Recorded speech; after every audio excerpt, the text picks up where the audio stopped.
नमस्कार दोस्तों, स्वागत है आपका कहानियों की इस जादुई दुनिया में यानी हमारे स्टोरी मग चैनल पर। बहुत समय पहले की बात है। एक छोटे से गांव में रमेश नाम का एक पंडित अपनी पत्नी के साथ रहता था। रमेश तो बड़ा समझदार और ज्ञानी आदमी था, लेकिन गरीबी की मार ऐसी थी कि घर में उसकी एक भी नहीं चलती थी, क्योंकि उसकी कमाई इतनी कम होती कि बस गुजारा मुश्किल से चलता। इस वजह से हर रोज घर में झगड़े होते रहते, कभी छोटी बात पर कभी बड़ी, और माहौल हमेशा तनाव से भरा रहता।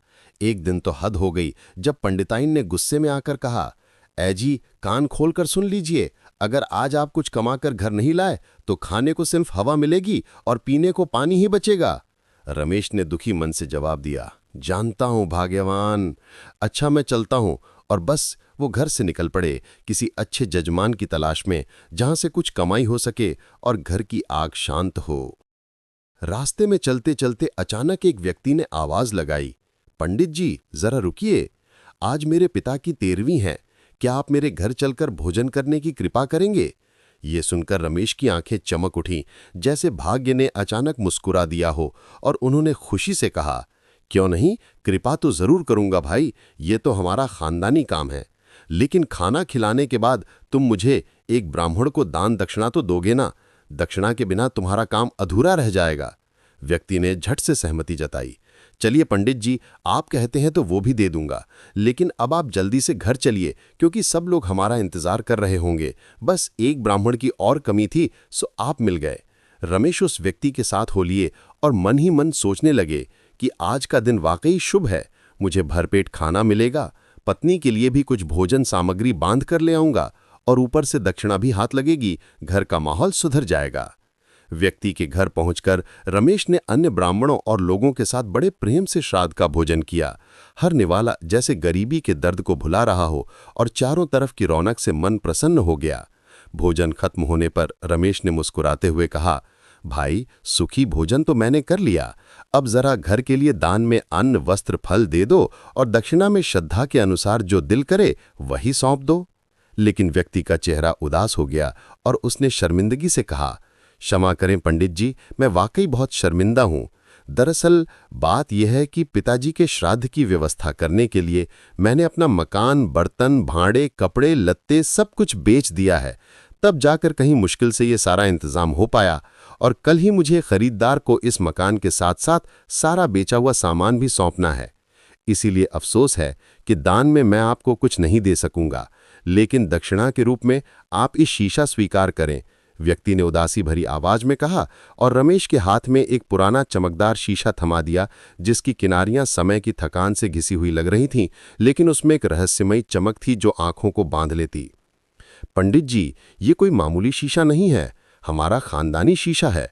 मेरे दादा परदादा सब सुबह उठकर इसी में अपना चेहरा देखा करते थे, और मेरे पिताजी ने भी मरते समय मुझसे कहा था कि बेटा, इसे बहुत संभाल कर रखना, ये बहुत ही कीमती शीशा है। इसीलिए मैंने घर का तिनका तिनका बेच दिया, लेकिन इसे नहीं बेचा।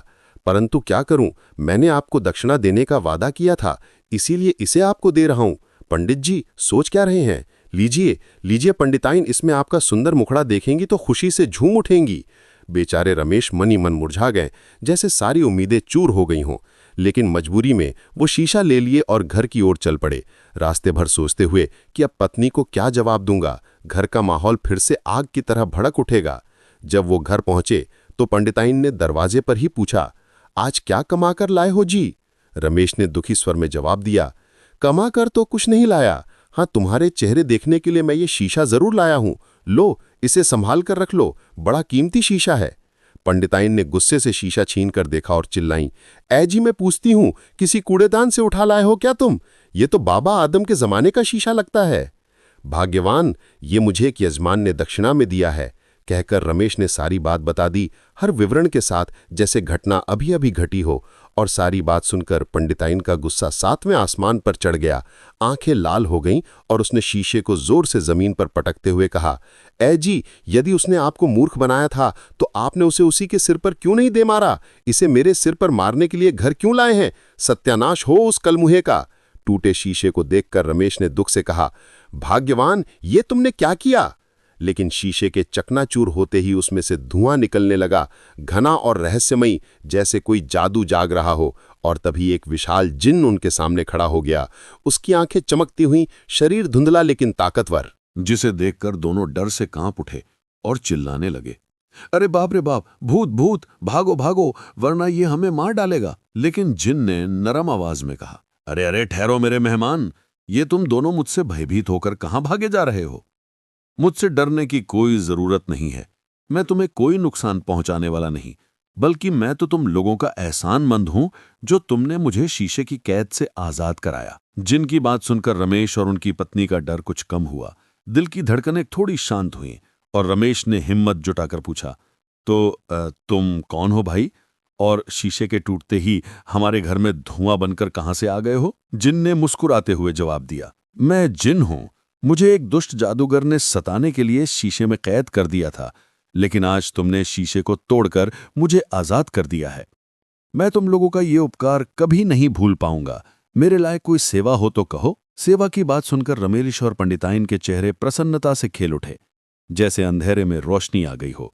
और रमेश ने उत्साह से कहा, जिन भाई, हमारे घर में राशन पानी नहीं है, क्या तुम हमारे लिए कुछ राशन पानी, दाल सब्जी का प्रबंध कर सकते हो? क्यों नहीं कर सकता हूं, जिन ने हंसकर जवाब दिया और हवा में जादू की तरह सब कुछ बदलने लगा।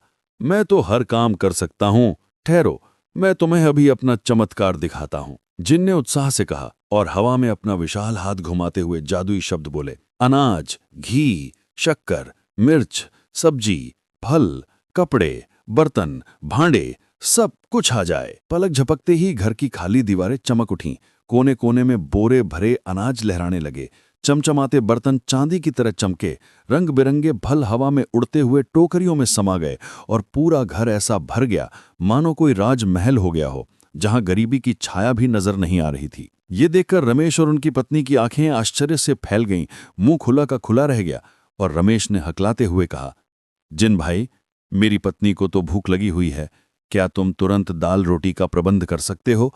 बस 8-10 रोटियों से ही हमारा काम चल जाएगा। जिन ने हंसकर जवाब दिया, दाल रोटी क्यों, मैं तुम दोनों को दुनिया भर के स्वादिष्ट से स्वादिष्ट भोजन कराऊंगा। जरा रुको। फिर से उसने हवा में हाथ घुमाया, जादुई शब्द बोले और तुरंत ही उनके सामने मसालेदार सुगंध से भरी थालियां प्रकट हो गई। गर्मा गर्म रोटियां, मक्खन में डूबी दाल, चटपटी सब्जियां, मीठी खीर और तरह तरह के व्यंजन जो जीभ को ललचा रहे थे, जैसे कोई राजसी भोज हो। जिन ने मुस्कुराते हुए कहा, तुम लोग आराम से भोजन करो, तब तक मैं बाहर बैठता हूं। यदि किसी चीज की और जरूरत हो तो मुझे आवाज लगा देना, वरना मैं तुम्हारे भोजन करने के बाद अपने देश चला जाऊंगा। तुम्हारा बहुत बहुत धन्यवाद जिन भाई, रमेश ने कृतज्ञता से कहा और जिन बाहर चला गया। पंडित दंपति चटकारे ले लेकर भोजन करने लगे, हर निवाला जैसे स्वर्ग का स्वाद दे रहा हो। और पंडिताइन ने खुशी से कहा, वाह क्या स्वादिष्ट भोजन है, मैंने तो शायद पहले कभी ऐसा स्वादिष्ट भोजन नहीं किया होगा। रमेश ने सहमति जताते हुए बोले, भाग्यवान, मुझे तो ये जिन बड़े काम का लगता है। देखा नहीं, उसके हाथ हिलाते ही सब सामान और खाना हमारे सामने आ गया। हमें इसे किसी भी कीमत पर जाने से रुकना होगा। हाँ स्वामी, हमें ऐसा ही करना होगा, पंडिताइन ने दृढ़ता से कहा। खाना खत्म होने के बाद रमेश ने जोर से आवाज लगाई, जिन भाई, कहाँ हो तुम? तुमने भोजन कर लिया है? अगले ही पल जिन धुएं की तरह प्रकट हो गया और पूछने लगा, कहो भोजन कैसा लगा? बहुत अच्छा जिन भाई, ऐसा स्वादिष्ट भोजन तो हमने जीवन में पहली बार खाया है, रमेश ने प्रसन्न होकर कहा। तब जिन ने आगे बोला, मेरे लिए और कोई सेवा हो तो कहो, वरना फिर मैं चलता हूं। सेवा तो और कोई नहीं है जिन भाई, लेकिन एक प्रार्थना है।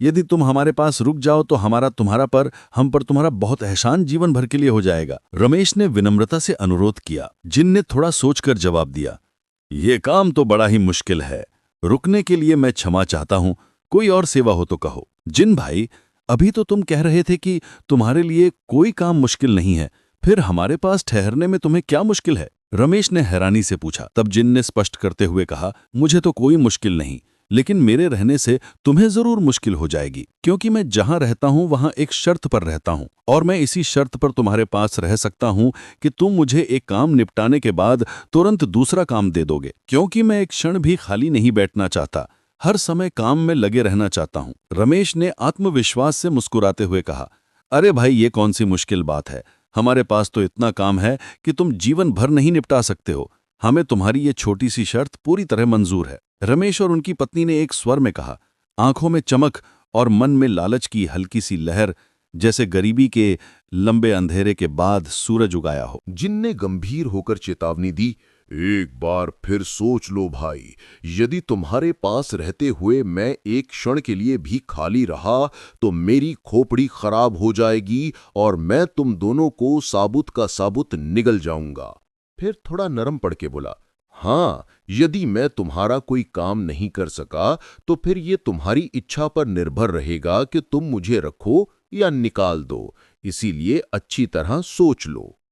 दोनों ने बिना झिझके जवाब दिया, हमने अच्छी तरह सोच लिया है जिन भाई, ना तो तुम खाली रहोगे और ना ही ऐसी नौबत आएगी, बस तुम हमारे पास रह जाओ, यहां तुम्हें काम की कोई कमी ना होगी। जिन ने मुस्कुराते हुए सहमति जताई, तब ठीक है, मैं तुम्हारे यहां रुक जाता हूं, अब तुम फौरन मेरे लिए कोई काम बताओ। ये सुनकर रमेश और पंडिताइन की खुशी का ठिकाना न रहा। चेहरे पर राहत की लहर दौड़ गई और पंडिताइन ने उत्साह से कहा, सुनो, सबसे पहले तुम घर की साफ सफाई कर दो, हर वस्तु को उसी की जगह पर व्यवस्थित रूप से रख दो। रमेश ने हंसकर सहमति जताई, चलो जी, जब तक ये घर का काम निपटाता है हम लोग थोड़ा आराम कर लेते हैं। बिल्कुल बिल्कुल, इन जिन भाई के रहते हुए तो अब हमें कोई काम करने की जरूरत ही नहीं पड़ेगी, आराम ही आराम करेंगे, चलो भाग्यवान। लेकिन अभी उन्होंने दूसरे कमरे में जाने के लिए एक कदम ही बढ़ाया था कि जिन धुएं की तरह वहां पहुंचकर बोला, लो, पूरा काम निपट गया, साफ सफाई भी हो गई और सारा का सारा सामान भी सही जगह पर ढंग से रख दिया है, अब घर चमक रहा है जैसे नया हो। अरे वाह, क्या बात है, रमेश ने आश्चर्य से कहा और फौरन अगला काम सौंपा। सुनो जिन भाई, अभी बहुत काम पड़ा है, तुम पहले बाहर जाकर घर के आसपास की जगह की साफ सफाई करके हरी हरी घास बो दो और फिर आकर तीसरा काम समझाऊंगा। बहुत अच्छा, जिन ने कहा और बाहर चला गया, हवा में गायब होकर। इधर रमेश और पंडिताइन दूसरे कमरे में अपने अपने बिस्तर पर जा बैठे, थकान मिटाते हुए, और रमेश ने खुशी से बोला, आखिर भगवान ने हमारी सुन ली भाग्यवान, जो उसने इस मायावी जिन को हमारे पास मदद के लिए भेज दिया। पंडिताइन ने मुस्कुराते हुए जवाब दिया, सच कहते हो जी, तुम वो शीशा ना लाते ना ही हमें ये काम का जिन मिलता, अब तो हमारे घर में किसी भी वस्तु की कोई कमी ना रहेगी, जीवन भर सुख चैन से कटेगा। तभी जिन धुएं की एक लहर बनकर वहां प्रकट हुआ और उत्साह से बोला, तुम्हारा बताया दूसरा काम भी पूरा हो गया है, मैंने घर के बाहर चारों तरफ की अच्छी तरह साफ सफाई करके न सिर्फ हरी हरी घास बो दी, बल्कि सुंदर सुंदर फूलों की क्यारियां और हरे भरे पेड़ पौधे भी लगा दिए हैं। अब बाहर का नजारा किसी स्वर्ग के बगीचे जैसा लग रहा है। ये सुनकर रमेश और पंडिताइन आश्चर्य में डूब गए। जल्दी से बाहर झांका तो उनकी आंखें चौंधिया गईं। जहां पहले धूल और कंकड़ थे, वहां अब मुलायम हरी घास लहरा रही थी, रंग बिरंगे फूल हवा में मुस्कुरा रहे थे और छोटे छोटे पेड़ों की पत्तियां सूरज की किरणों में चमक रही थीं, जैसे पूरा इलाका रातों रात बदल गया हो। जिन ने बेचैनी से कहा, अब मुझे जल्दी से कोई और काम बताओ, क्योंकि मैं एक क्षण भी खाली नहीं रह सकता हूं। तो रमेश ने तारीफ करते हुए बोला, जिन भाई, वास्तव में तुम बहुत ही मेहनती हो, हमारे घर में जलाने के लिए लकड़ियां बिल्कुल भी नहीं हैं। तुम ऐसा करो, पास के जंगल में चले जाओ और वहां से लकड़ियां लाकर उन्हें काट कर जलाने लायक बना दो। जिन तुरंत हवा में उड़ गया, जैसे कोई बादल दौड़ रहा हो। पंडिताइन ने चिंता भरी आवाज में कहा, सुनो जी, यदि ये जिन इसी तरह पलक झपकते ही काम निपटाता रहा तो वो क्षण भर दूर नहीं जब हमारे पास इसे बताने को कोई काम नहीं रह जाएगा और ये हमें साबुत का साबुत खा जाएगा। रमेश ने हंसकर ढांढस बंधाया, तुम नाहक में परेशान हो रही हो भाग्यवान, अभी तो मेरे पास इतने काम हैं कि वो इस जीवन में तो क्या, दूसरे जीवन में भी नहीं निपटा पाएगा। जाओ, भीतर चलकर आराम करो। इधर जिन उड़ता हुआ जंगल में पहुंचा, उसकी विशाल छाया पेड़ों पर पड़ी और उसने झटपट कई मजबूत पेड़ जड़ समेत उखाड़ लिए। पत्तियां हवा में उड़ती रहीं, जड़ें धरती से खिंचकर निकलीं। फिर उसने उन साबुत पेड़ों का भारी गट्ठर कंधे पर उठाया और पंडित के घर की ओर उड़ चला, हवा को चीरते हुए। पलक झपकते ही वो घर के पिछवाड़े उतरा, जादू के जोर से एक चमचमाती कुल्हाड़ी उत्पन्न कर ली और मशीन की तेजी से पेड़ों को काटने लगा। हर वार में लकड़ियां टुकड़े टुकड़े होकर गिरतीं, चिप्स उड़ते और कुछ ही क्षणों में जलाने के लिए लकड़ियों का इतना ऊंचा ढेर लग गया कि सालों तक खत्म न होने वाला लग रहा था। उधर बेचारे रमेश और पंडिताइन अभी एक झपकी भी नहीं ले पाए थे कि जिन उनके सिर पर जा पहुंचा और बोला, मैंने जलाने के लिए इतनी लकड़ियां इकट्ठी कर दी हैं कि वर्षों तक खत्म न होंगी। अब मुझे अगला काम बताओ। दोनों जल्दी से बाहर निकले और अपनी आंखों पर यकीन नहीं कर पाए। जिन ने लकड़ियों का इतना विशाल ढेर लगा दिया था कि वो आसमान छूता लग रहा था। मजबूत टहनियां सूरज की रोशनी में चमक रही थीं और इतनी मात्रा की कई वर्षों तक जलाने की चिंता ही न रहे, जैसे पूरा जंगल घर के पिछवाड़े आ गया हो। जिन ने बेचैनी से कहा, जल्दी से मुझे अगला काम बताओ। रमेश ने सोचकर बोला, सुनो जिन भाई, हमारे पास एक छोटा सा बंजर खेत है। तुम उसे उपजाऊ बनाकर गेहूं बो दो तथा एक तरफ कुआं भी खोद दो ताकि समय समय पर सिंचाई की जा सके। और खेत के चारों तरफ बाड़ लगाना मत भूलना, वरना मवेशी घुस जाएंगे। जिन ने आत्मविश्वास से जवाब दिया, बिल्कुल नहीं भूलूंगा। और यही कहकर वो हवा में उड़ चला, धुंधली छाया बनकर। जब जिन नजरों से ओझल हो गया तो पंडिताइन ने डर भरी आवाज में कहा, ए जी, मुझे तो इस जिन से डर लगने लगा है। मेरी मानो तो इसे यहां से भगाने की कोई तरकीब सोचो, और वरना वो एक न एक दिन जरूर हमें खा जाएगा। रमेश ने ढांढस बंधाते हुए हंसकर कहा, अरे भाग्यवान, तुम जरा भी चिंता न करो। मेरे पास इतने बड़े बड़े काम हैं कि वो क्या, उसका बाप भी वर्षों तक पूरा नहीं कर पाएगा। आओ चलकर आराम करें।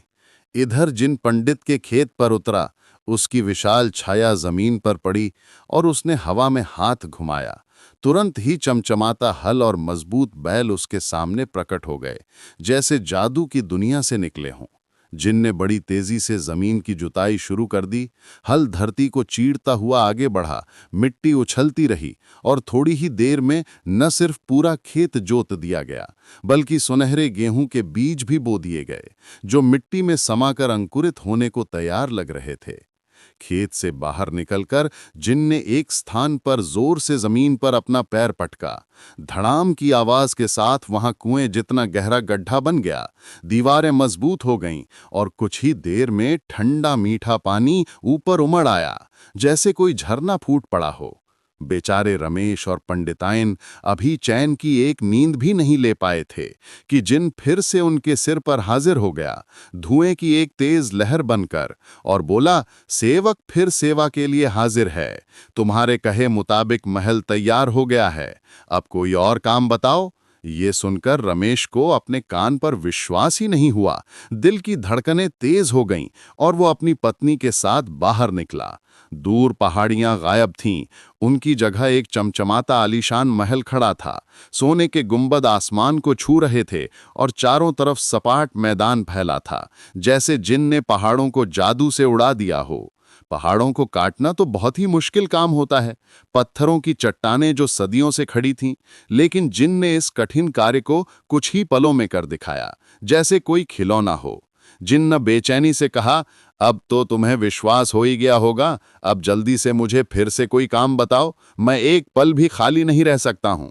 रमेश ने हकलाते हुए बोला, अरे जिन भाई, पहले हमें हमारे महल में तो ले चलो, हम भी तो देखें आखिर महल के भीतर तुमने क्या इंतजाम किया है। जिन ने मुस्कुराते हुए कहा, तो आओ, तुम दोनों मेरे एक एक हाथ पर बैठ जाओ, मैं तुम्हें अभी महल के भीतर पहुंचा देता हूं। और जैसे ही वो इसके विशाल हाथों पर बैठे, जिन उन्हें लेकर हवा में उड़ चला, बादलों को चीरते हुए। और रमेश मन ही मन सोचने लगा कि अब तो इसे कोई ऐसा काम बताना होगा जो बहुत ही मुश्किल हो, वरना पंडिताइन का कहना सच हो जाएगा। वास्तव में इस बला को पाकर हमने स्वयं अपने प्राणों को संकट में डाल दिया है, जैसे कोई जादुई तोहफा अभिशाप बन गया हो। महल के भीतर पहुंचकर रमेश और पंडिताइन ने चारों तरफ नजर दौड़ाई। हर कमरा सुख सुविधाओं से भरा था। रेशमी पलंग, हीरे जवाहरातों से जड़े फर्नीचर, सोने चांदी के बर्तन और जरूरत की हर वस्तु पहले से मौजूद। साथ ही नौकर, चाकर और दास दासियां मुस्कुराते हुए सेवा के लिए खड़ी थीं, जैसे कोई राजसी दरबार हो।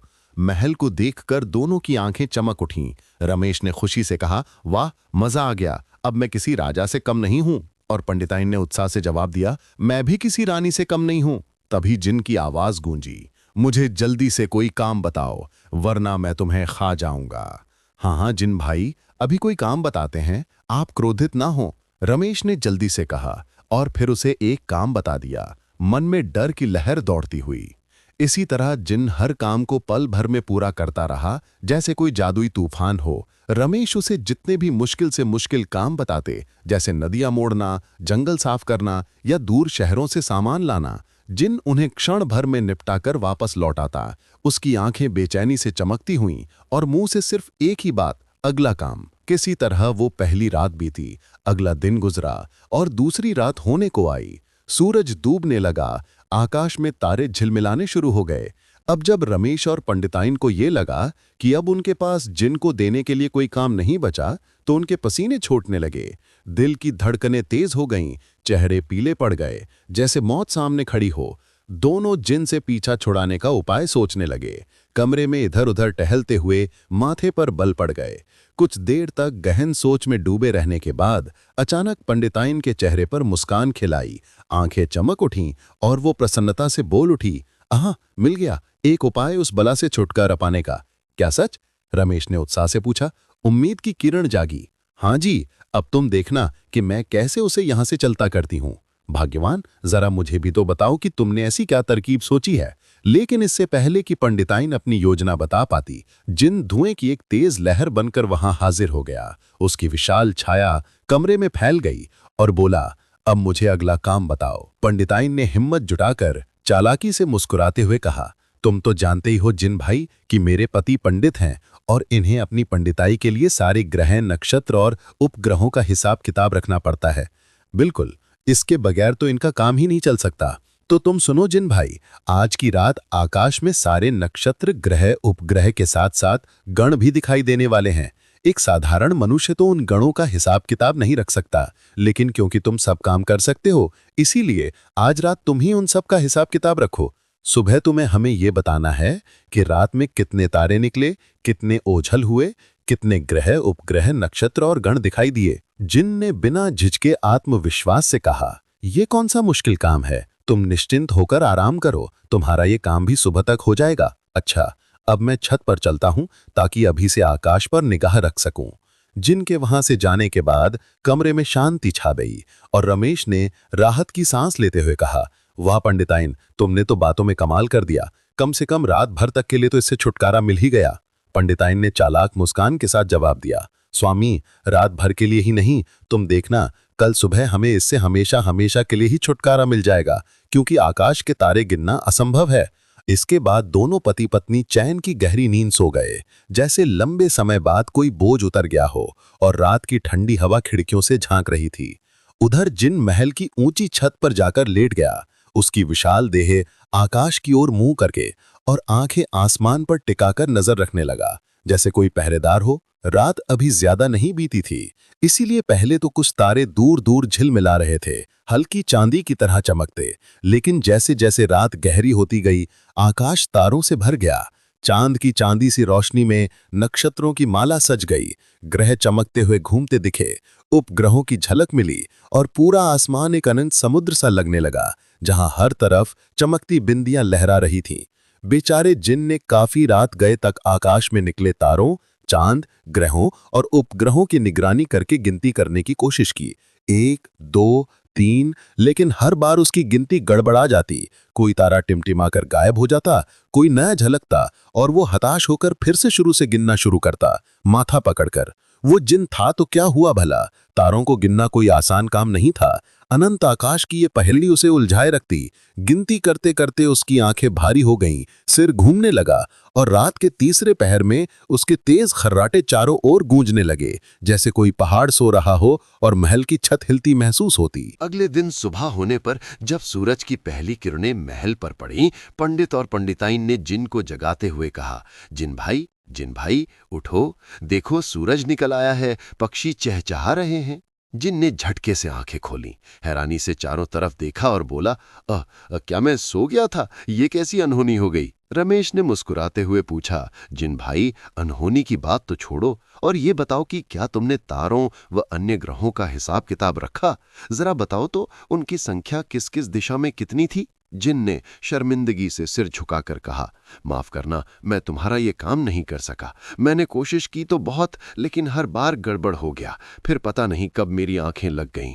पंडिताइन ने नाटकीय ढंग से दुख जताते हुए बोली, अरे जिन भाई, अब पता नहीं कितने साल बाद ऐसा दिन आएगा जब सारे नक्षत्र एक साथ आकाश में दिखाई देंगे। तुम्हारे जरा से आलस्य ने ये सुनहरा अवसर हमारे हाथों से निकाल दिया। जिन ने उदासी से कहा, मुझे दुख है कि मैं आपका ये काम नहीं कर पाया। रमेश ने सख्ती से कहा, जाओ, निकल जाओ यहां से। हमें तुम जैसे लापरवाह जिन की कोई जरूरत नहीं है। बड़े आए थे हर काम करने वाले, एक क्षण भी खाली नहीं बैठ सकता। यदि मुझे काम नहीं मिला तो मैं तुम्हें खा जाऊंगा। अब बताओ, क्या हम तुम्हें खा जाएं? पंडिताइन की बात सुनकर अचानक जिन जोर से ठहाका मारकर हंस पड़ा। उसकी हंसी महल में गूंजी और कहने लगा, अरे तुम लोग वास्तव में बहुत ही चतुर हो। निसंदेह तुमने इस बार मुझे मूर्ख बनाकर अपने प्राण बचा लिए। आकाश के तारों को गिनने की ये चाल कमाल की थी, वरना आज तक जिसके पास मैं रहा हूं वो जिंदा नहीं बचा। क्योंकि मैं ये बाजी हार गया हूं, इसीलिए तुम्हारे यहां से जा रहा हूं। जिन ने हंसते हुए कहा, उसकी आवाज में प्रशंसा की गूंज, जैसे कोई बड़ा योद्धा हार मानकर सम्मान दे रहा हो। वैसे भी तुमने मुझे आजाद कर मुझ पर एहसान किया था, इसीलिए मैं स्वयं भी तुम्हें खाना नहीं चाहता था। लेकिन क्योंकि हमारे लोगों का ये पुराना नियम है कि जिसके यहाँ रहो उसके यहाँ क्षण भर भी खाली मत बैठो, हर क्षण काम करो, और यदि काम न मिले तो उसे खा जाओ। इसीलिए यदि ऐसी नौबत आती तो मैं तुम्हें भी नहीं छोड़ता और खा जाता। परंतु अच्छा हुआ तुम अपनी सूझबूझ से बच गए और मैं भी एहसान फरामोशी से बच गया।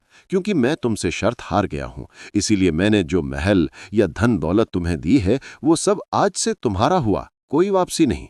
इतना कहकर जिन ने हवा में हाथ घुमाया, उसकी विशाल देह धुंधली पड़ने लगी और वो आकाश की ओर उड़ गया, बादलों में गायब होकर जैसे कोई सपना खत्म हो रहा हो। और उसकी विदाई की हंसी दूर तक गूंजती रही। पंडिताइन ने राहत की लंबी सांस लेते हुए चेहरे पर विजयी मुस्कान के साथ कहा, आपने देखा स्वामी, कैसे मैंने उस जिन को भगा दिया। मेरी चाल से वो हमेशा के लिए चला गया। रमेश ने उसकी आंखों में देखकर प्यार और प्रकाश से भरे स्वर में जवाब दिया, वाह पंडिताइन, पहले मैं केवल तुम्हारी खूबसूरती का कायल था, आज इस समय तुम्हारे दिमाग का भी कायल हो गया हूं।